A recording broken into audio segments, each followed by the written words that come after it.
Allahu Akbar. Bismillahirrahmanirrahim. Alhamdulillah Rabbil Alamin. Assalamualaikum warahmatullahi wabarakatuh. Isang mapagpalayang araw po sa atin lahat, mga kaibigan. Ito po ang Kawal ng Demokrasya, Kawal di Carbonell. Pag-uusapan po natin yung pong pinasabog na narrative kahapon ni Francis Tolentino na di umano dismiss na constructively, constitutionally dismiss na yung impeachment case laban kay Sara Duterte. Bago po tayo magbigay ng opinyon at ating himay-himayin, pakitingin lamang po yung sa ilalim ng inyong screen ngayon. Una, nandiyan po aking telepono para sa inyong mga direct comment at saka sa mga o-order ng libro. Iti-text lamang po ninyo inyong pangalan at address. Papadalhan po kayo ng libro. Pag natanggap na ninyo, o saka lamang kayo magbabayad. Pero sa ngayon, sapagkat tayo po'y pinapakinggan pala ng mga embahada, yung kanilang mga secretary, manager ng kanilang office ay nagtra-translate sa kanila at ibinibigay ang mga tunay na informasyon tungkol po sa ating mga komentaryo. Kaya po nalalaman ng mga embahada na ibang bansa ang tunay na sentimiento ng mga Pilipino dito po sa ating bansa. Hindi po sila naniniwala dyan sa mga nag-organize sa mga rally, yung mga maisug rally, yung mga bring home Tatay Digong rally. Hindi po sila naniniwala riyan. Naniniwala po sila sa mga programang pareho po nito, pareho nung kay Christian Higuera, pareho nung kay Atty. Claire Castro, Kristan, Coach Jarrett, Ballpoint Man at kung sino pang mga makabayang vloggers. Pero yung mga maharlika type, banat by type, abay basura po sa mga embassador yan, sa mga embahada yan. At hindi po nila pinaniniwalaan. Kaya nga, ang naging batayan ng Australia, ng China at Netherlands hinggil po sa paghihingi ng political asylum refuge sa site ni Duterte ay hindi yung mga maisog rally, hindi po yan si Sara Duterte, kundi yung mga nire-report sa kanila ng kanilang mga ambassadors. Meron po akong kaibigan na Consul General ng isang Latin American country na nasa Pilipinas. Ang sabi niya sa akin, "Of course we know you. We know who the real mainstream media of truth are. We listen to Christian Higuera, we listen to you, we listen to Kristan, we listen to Atty. Claire Castro, we listen to all those stalwart and decent media practitioners who are practicing their own blog medium." Abay, ang ibig po sabihin niya ay hindi raw po sila naniniwala dyan sa mga protest rally na yan, yung mga hakot power na mga Duterte camp. Siyempre, kung matino kang Pilipino, bakit ka sasama dyan sa pro-Duterte camp? Ibig lamang sabihin yan, ikaw ay bayaran, ikaw ay mangmang, o ikaw ay kasimbulok ng pag-iisip ng mga Duterte. Yan po ang ating paninindigan at yan po ang ating sinasabi dito sa lahat ng mga maka-Duterte hanggang ngayon. Kayo ay traidor sa lahing Pilipino, kalaban kayo ng kabutihan, kakampi kayo ng kasamaan at kadiliman, at dahil po dyan, tayo po ay nagpapatuloy na manindigan bilang kawal ng demokrasya, kawal ng katotohanan. Ito pong si Kawal di Carbonell. Kaya po, bago po natin bigyan ng komentaryo itong ginawa ni Senator Judge Francis Tolentino, pakiusap, subscribe lamang po kayo dyan sa ibaba. Pindutin lamang ninyo yung subscribe, libre naman yan. Walang bawas sa inyong load, walang gastos kayo ni Kusing. Pipindutin lamang ninyo upang sa ganun, sa lahat po ng ating mga bigla, mga anunsyo o paninindigan o narrative o manifestasyon dito po sa ating YouTube channel, Waldy Carbonell, kayo po ay manonotify, sabi nila, tuk tuk tuk, meron ditong bagong episode si Waldy Carbonell. Yan po ang inventahin yan. At pangalawa, maabot na po natin 100,000 subscribers natin. Mapapagtibay na po natin ang ating channel sapagkat ito po ay pinipilit na ibagsak at burahin ng China. Akalain po ninyo, may nag-report ng Waldy Carbonell channel ay pornographic, X-rated. Mga malalaswa raw po ang aking pong i-feature dito ni istorya. Etong vlog naman, etong YouTube, sapagkat meron po silang pamantayan, pag may report na ganyan, abay, sinususpindi. Kaya po tayo nasuspindi. Pangalawang beses na. Una, nung labanan ko po yung bakuna, yung COVID-19 vaccine nila Duterte, yung Sinovac at China. Bilyon-bilyon ang kinita ng China riyan dahil po sa vaccination program na yan, laban po sa COVID-19. Nilabanan po natin yan. Tayo po ay nasuspindi. Ito pong nakaraang 4 na buwan, nasuspindi ulit tayo sapagkat lumalabas di umano na may nag-report sa YouTube, ang palagay ko po ay China. Nag-report sa YouTube na ang ating programa ay nagpapakalat ng mga malalaswang mensahe at nakalagay po doon mga pampalibog daw. Hindi naman po tayo ganun. Ganun po man, nandyan na po yan ang atin na lamang hilingin sa ating audience.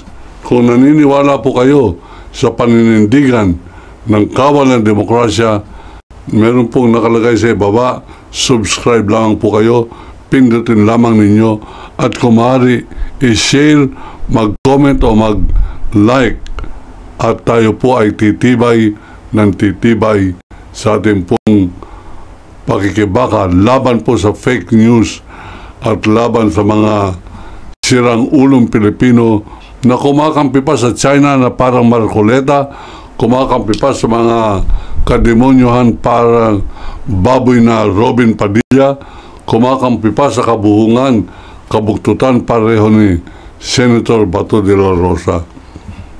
Yan po lahat ay lalabanan natin habang pinupuri naman natin ang mga matitinong mga leaders natin.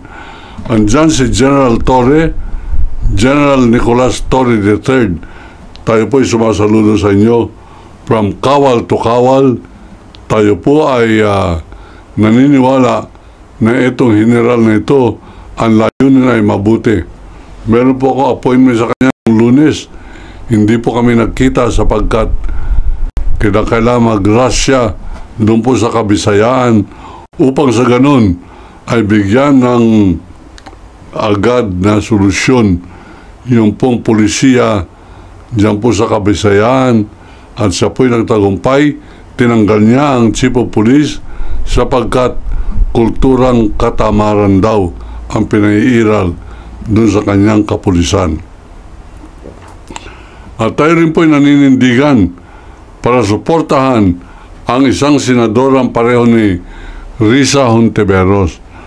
Dapat po tayo mga Pilipino ay matuto manindigan sa tama. Huwag na po kayo naniniwala dyan sa mga dilawan na panluloko ng mga Duterte vloggers. Hindi masamang dilawan.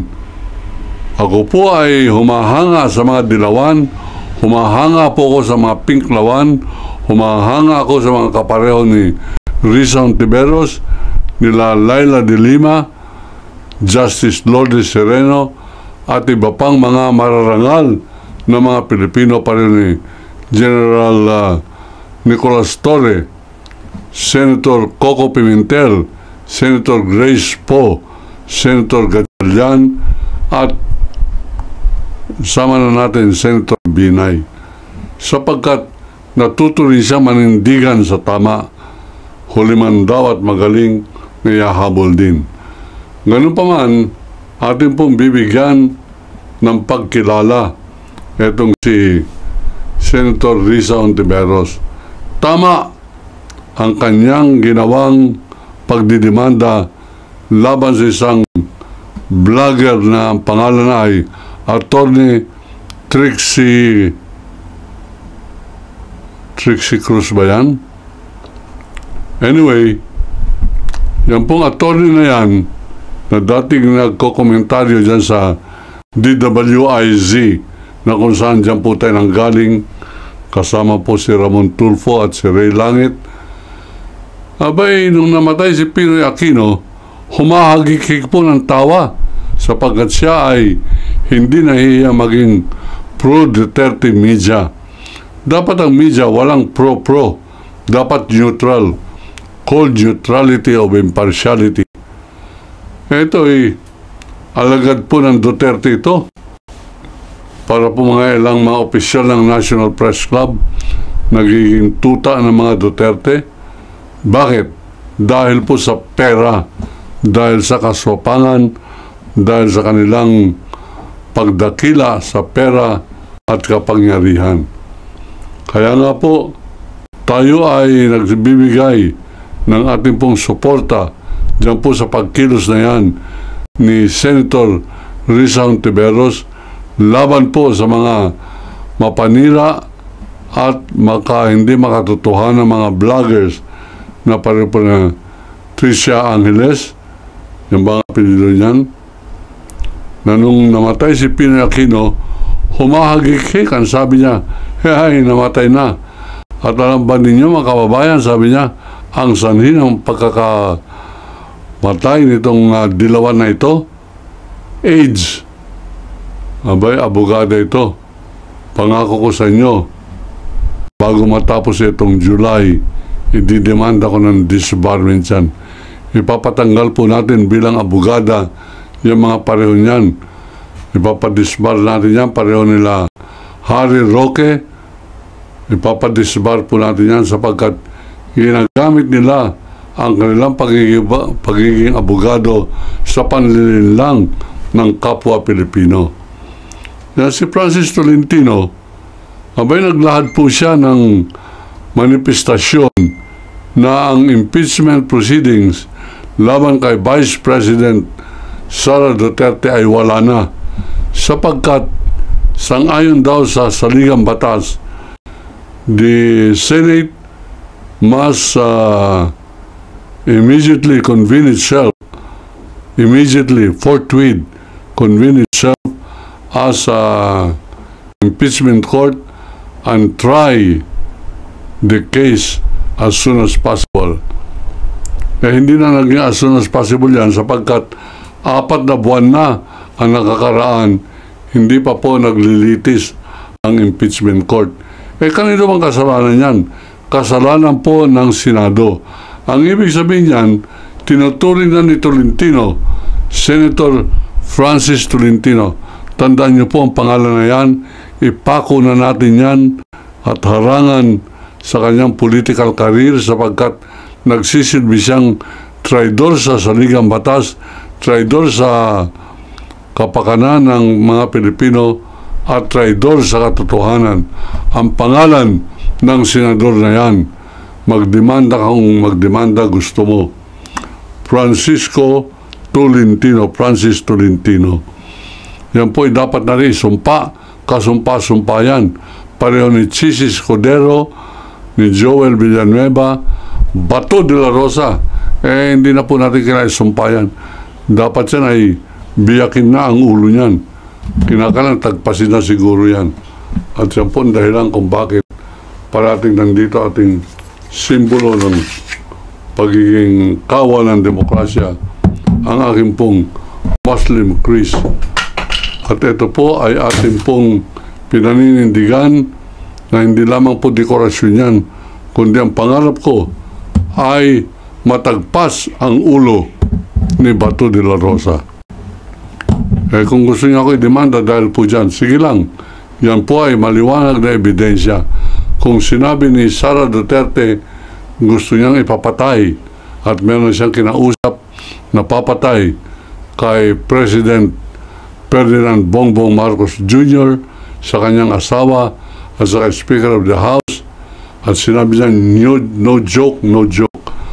Ako po ay nagsasabing pag nagkaroon ako ng pagkakataon, tatagpasin ko ang liig na malaalkansya ang bunbunan ni Bato de la Rosa at kung sino pang kakutsaba niyang sumusuporta sa kanyang kahibangan.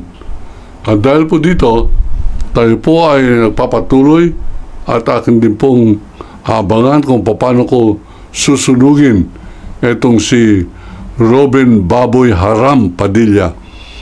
Tinatakwil ko po yan bilang kasamang balik Islam.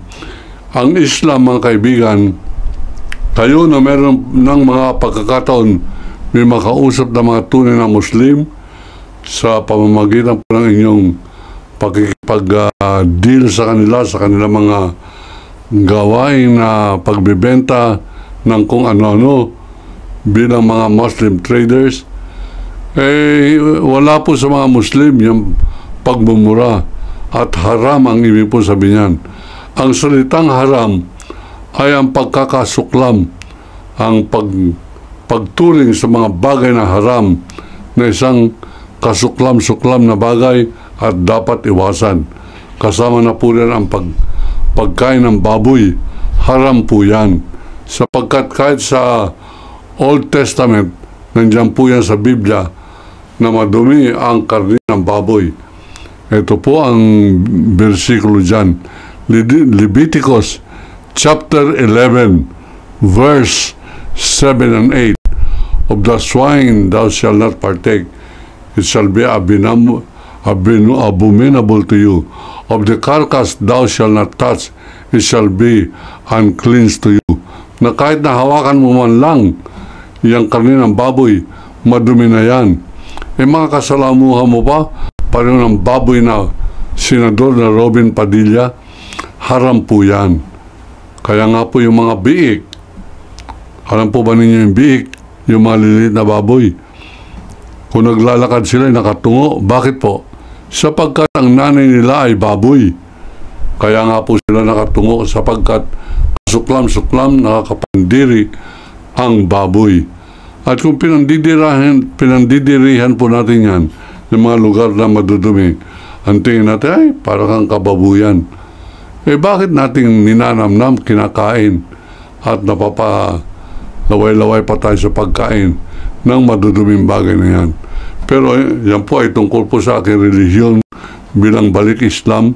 Hindi ko po papakialaman ang inyong relihiyon. Kahit na mag-ugaling Marcoleta Iglesia pa kayo, karapatan po ninyo yan. Bagamat hindi po ninyo karapatan na maging Marcoleta, na magiging traidor laban po sa interes ng bansa nung kanyang ihinayag sa loob ng Kongreso ng West Philippine Sea ay katang-isip lamang. Gawa-gawa lamang natin yan sapagkat di umano hindi raw natin naparehistro sa tamang proseso yung ating pagbibinyag ng South China Sea dito sa ating karagatan ay dapat maging West Philippine Sea. Sabihin na natin tama siya. Bakit ka kumakapi sa China? Marcoleta ka. At sapagkat ang pinagmamalaki niya ay siya ay Iglesia ni Cristo at parang kibuloy, sugo ni Jesucristo, mga kaibigan. Hindi po tayo sumasang-ayon dyan. Lalabanan po natin ang sugo na yan. Lalabanan po natin lahat naman nagtatraidor sa ating bansa at kumakampi in whatever manner, sa anumang paraan sa China, kalaban po natin yan. Kaya nga po, tayo ay nagbibigay saludo sa ating pong mga faithful servants of the country, Senator Risa Hontiveros, Senator Coco Pimentel, Senator Gatchalian, Senator Nancy Binay, at kung sino pang senador nakakampi sa Senate sa Pilipinas bilang senador ng Pilipinas. Tayo po ay sumasaludo rin kay General Nicolas Torre III sa kanyang kampanya upang ang kapulisan ay maging kapulisan ng taong bayan para pong New People's Army, bagong hukbong bayan. Ito po ay bagong kapulisan ng bansang Pilipinas, PNP, at si General Torre ay tinuturing na po ng ating makasamahan na People's General. I salute you, General Torre. Ayan. Hindi po lahat ng tao binapatikos po natin. Pagka mabuti, tayo po ay sumasaludo. Pagka nagkakaroon tayo ng mga parang bayani mga Pilipina, tayo po ay humahanga. Para pong pagkakaroon natin ng mga Laila de Lima, nagkakaroon po tayo ng Risa Hontiveros, nagkakaroon tayo ng Arlen Brosas, Liza Masa, at yung ilang pang mga Pilipina na matutot matapang na naninindigan para sa bansa at para po sa ating lahi. Kaya nga po tayo sa ating pong pagkakampanya para po sa integridad ng ating bansa, inanyayaan ko po kayo. Una, suportahan po ninyo yung mga programang makabayan, para ng programa nila Christian Higuera, Claire Castro, at ilang pang inakala po ninyong makakatotohanan at makabansang programa. At siyempre, isama na rin po ninyo ito pong ating programa. Pakalatin po natin, pagtibayin natin, sapagkat kasulukuyan nagkakampanya sa akin ang Duterte Camp na mabura. Ito pong kawalan demokrasya na tinuturing nilang masyado raw matapang. Hindi naman po tayo nagtatapang-tapangan. Marunong lamang po tayo manindigan at hindi po tayo mahilig tumakbo sa labanan o kumampi sa kasamaan. Yan po ang ating pong paninindigan sa episode na ito. Ako po ang kawalan ng demokrasya nagsasabing, iniibig ko ang Pilipinas. Allahu Akbar.